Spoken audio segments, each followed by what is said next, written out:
This is my 2006 350Z, and I want to tell you a couple of things I wish I knew before I bought it. Don't get me wrong, I absolutely love this car, but there are a couple of things that might have changed my mind when I was buying it, and they might stop me from buying one again. First of all, I definitely have to speak about the rust. I know it's a Japanese car thing and they all rust, but it just creeps out of nowhere. When I bought this car, it didn't have nearly as much rust here, and suddenly it just keeps growing. Now, I've been very lucky with this because it's really only on the front wing, but you can still see, even on the bonnet, there are bits of rust. If you can see that slowly coming through the paint, which will be a problem later, but I'll deal with that when it comes. One of my friends does have a 2003 350Z, and that thing is growing rust every single day. Now, there is an easy fix, but it can be quite costly. That wing, for example, is rusting. All I have to do is replace the wing, but the process of actually buying one and getting it repainted is a slight pain. And obviously I have to mention the oil consumption of this car. When I was using this car as a daily driver, I no longer do, I probably use it maybe once or twice a week, but when I was using it as a daily driver, I'd probably put in a litre of oil per 1,000 miles, which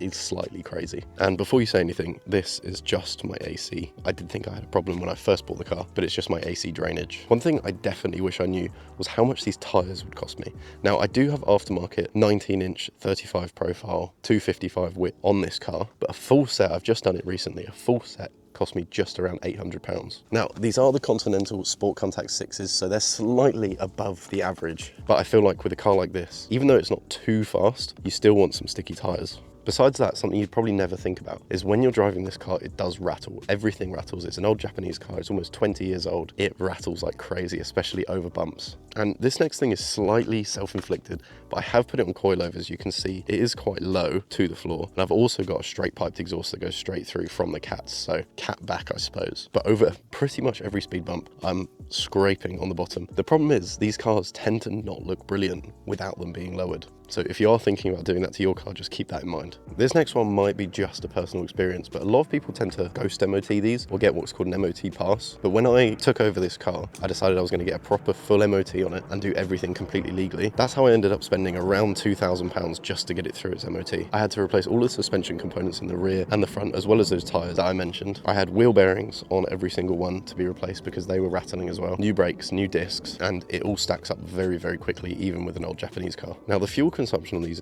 is not terrible, but it's also not brilliant. For a sports car with this size engine, it's a 3.5 litre V6 naturally aspirated. I get 15 to 20 miles per gallon, and I only use premium fuel in these. Now, that's not crazy, but when I was daily driving this, it did stack up very, very quickly. One thing I definitely also did not know is the cold clutch and gearbox situation. When I bought this car, the previous owner told me it had a stage 2 clutch in it and a single mass flywheel, and I thought, brilliant, time to put it on the track. What I didn't realize is that's pretty much the only option if you go through a clutch nowadays. It is exceptionally difficult to find a clutch for these cars, which basically means you have to buy the whole flywheel and clutch assembly to put into the car. It's more of a conversion than a replacement, but when I've tried to go back to the standard clutch and the standard flywheel, that's the only option they gave me, which is exactly what I've got. Other than that, I really can't think of anything else that I don't like about the car. If you do have any questions that I haven't covered, feel free to leave them in the comments and I'll try my best to get back to you.